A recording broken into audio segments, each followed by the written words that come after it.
Hi everybody, and welcome to this YouTube fly tying tutorial. My pattern that I'm going to be tying today is known as the blue wing olive parachute. It's also commonly referred to as the BWO, the Baetis. There's lots of other names for it, but I'll refer to it as the blue wing olive for the remainder of this this presentation.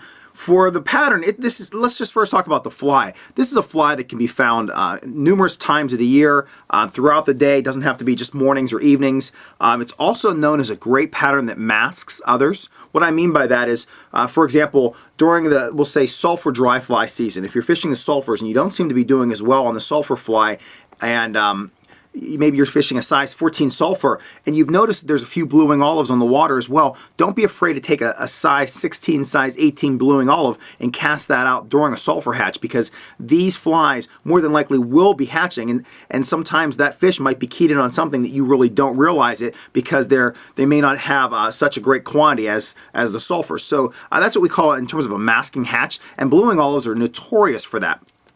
So I'm going to take you through this pattern right now, then I'll tie it for you. Relatively basic pattern. We have some microfibrils for the tail, we have a dubbed body, we have some like a dun grizzly hackle, and then I'm going to be using this material called parachute post wing material. It's fluorescent chartreuse. It really just gives you a nice indicator to look at while you're fishing this dry fly. Even though this is called a blue winged olive, and hence the blue or slate wing, we are going to be substituting that for this parachute post, which is more of a high visibility type material that's great whenever you're fishing, especially closer towards dusk. So here's a quick 360 of this fly. Let me go over the materials. I'll just put those up on this YouTube page, and then I will actually tie this fly for you.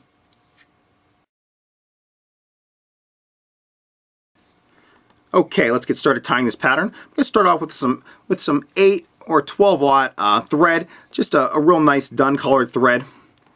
I'm going to tie this in about a third of the way back, and it's because I'm going to be tying in my tail first, and then I'm going to come right back up to my parachute post. For my tail, I got these tail fibers. They're kind of like microfibrils. Sorry, I had them upside down.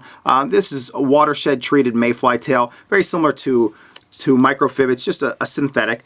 I might cut away about 5 of these. I might stack them, then I'm going to tie them onto this pattern. Let me zoom back in for you.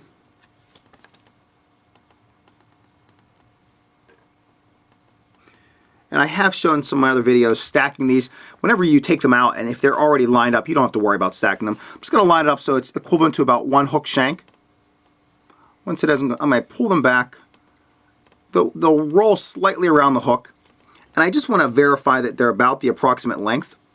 If they are, great. If not, you can always slide them out just a little bit. I prefer mine to go just a little bit longer than 1 hook shank. Once I have the length, I'm just going to wrap back a couple times. Then I'm going to wrap back forward. I'll stop, trim away the tag ends, and then I'm going to build a little base here for my parachute post. Okay, I'm going to stop at about that point, maybe come back 1. I'm going to grab my parachute post material. This is some material I bought at the TCO Fly Shop. Let me zoom back out so you can see this.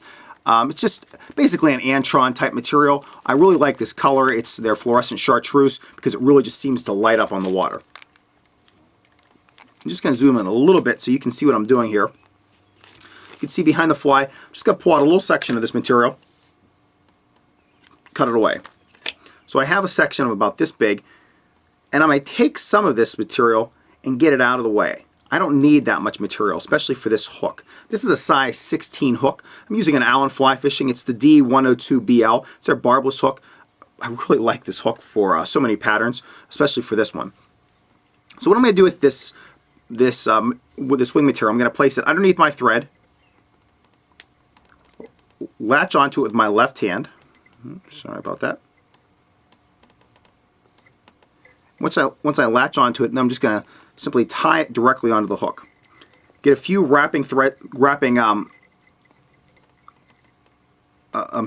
wraps there. Then I'm just going to, what we call, kind of like helicopter around the base a couple times. Then I start building up, higher up into the base. So I'm just going to make a couple wraps.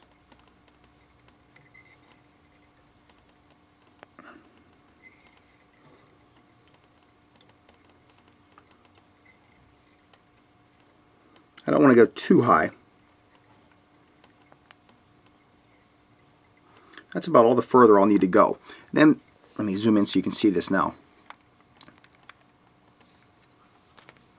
Now that I have it set to that point, I don't even have to hold on to it anymore. I can just wrap up, secure the base of this post now, put some figure eights, and now I'm ready to attach my hackle whenever I want. Okay, next I'm going to wrap back, get the tail into position. I'm not going to separate it with a dubbing ball or anything like that. I do want it slanted up, so whenever I have it wrapped back to about the point where I want it to, I'm going to pick up the tails, put one wrap underneath it. And then next I'm going to grab my dubbing. Let's have a nice little green dubbing here. I blended this myself. Nice little olive color, got a little bit of yellow mixed in there, a little bit of orange. Now the one issue that I have whenever I've blended this myself is that there's some longer fibers in here. So I'm going to dub it on. I dub it on light. After I wrap it, I may have to pick out some of those longer fibers. Kind of call that collateral damage. But it is nice if you are able to dub your own, or I'm sorry, to create your own dubbing, because then you can truly match the colors of the naturals in your area. Okay, I have a little bit of dubbing on there. I'm going to start wrapping it forward. I want to be careful because I don't want to press those tailing fibers down. I just want to make sure, I'll look around 360, make sure I have everything. Then I'm just going to stop right here, and before I put the hackle on, because this is my own dubbing, I'm just going to trim it away a little bit. I really like to keep my blue wing olive as a very thin profile body. So I'm just going to take a little bit of that dubbing off with my scissors, just to ensure that it's really as thinly dubbed as possible. Okay, now that I have this pretty much up to my parachute post, I'm going to pull some of this dubbing down and just kind of get it out of the way for the time being. Next time I grab a hackle, I have a couple dun colors that I like to use on these blue wing olives, but I have this grizzly hackle. It's kind of like a grizzly dun, just a great looking color. I'm going to tie this on. I'll show you how I tie it on. I'm going to strip away some of the tailing fibers. There's some of those fibers that are around the stem. So I'm going to expose the stem at the bottom. After I have the stem exposed, I'm going to place it on the back side of the post, the side that's closest to the tail. I might place a couple wraps, I don't want to trap any of those fibers, behind the parachute post. Get my dubbing sneaking up. And a couple wraps in front of the parachute post. Now I've securely tied in my, my hackle. Then I'm just going to apply just a little bit more dubbing. I don't want to go too generous, but I just want to apply a little bit more. So let me get my dubbing package here. And then I want to build up my thorax a bit, because I'm not going to be coming back to it. I don't want to get any thread wraps over it.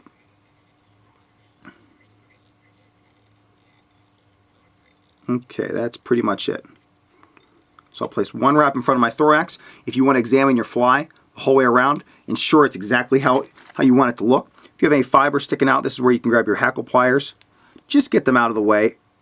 I would recommend doing it now versus waiting until you have your hackle on there, just because you don't want to mess around with that hackle and have it possibly get caught and tear it off. Now this hackle that I'm using today, this has a ton of fibers, so I only have to make about 2 or 3 turns at max with this stuff. So you really have to vary the amount of turns based on your hackle. I'm going to try to make this last wrap underneath all the other hackle.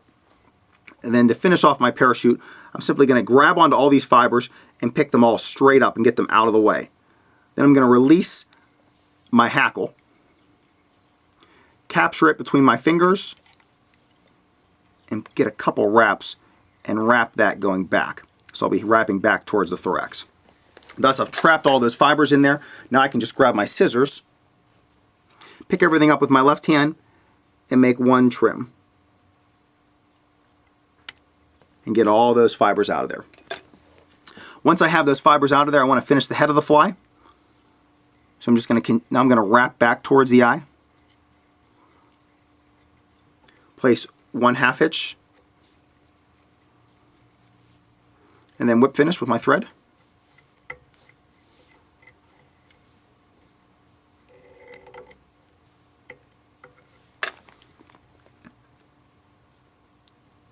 I feel like I have a lot of just little fibers latching on. Okay, I'm going to reset all of my hackle fibers, make sure they're looking the way I want them, and then finally I'm going to grab onto my parachute post, trim it away. My advice for the parachute posts, and I've said this in some of my other tutorials, is depending on how long you want it, you may want to leave it at a longer point to start off the pattern, and then as you're fishing, if you realize it's a little too long, you're able to get it shorter, go right ahead. This is the typical length that I like to trim it. The typical length that I recommend most beginning tyers trim it, so you leave kind of a longer post there. You can see it. It can kind of represent the wing. For myself personally, though, I'm going to get this out of here. I normally don't make 2 cuts, but I will do so for the purposes of this video. That is the length of which I will fish it nearly 99% of the time. Alright, once I have everything cleaned up, I just did a little bit of trimming around the body. I didn't want to take too much time doing that though. I'll give you a quick peek at the fly. Here is the once around over this blue wing olive. Just a great pattern of fish in the morning and the evenings. Depending on how you tie it, it can represent an emerger. You can kind of get away with fishing this like a spinner depending on the length of the tail. It's just a great all-around pattern, and I recommend you having a bunch of these in your boxes. Thanks go out to Allen Fly Fishing for the use of the D102BL hook. This was tied on a size 16. Just one of my favorite hooks out there. I really like this hook, and I do recommend it, hence why I use it in so many of my videos. Also, thanks to all of you for watching this fly tying tutorial. If you have any questions or comments, please feel free to leave them directly on this YouTube page, or you can email me at tcammisa@gmail.com. Thanks, everybody.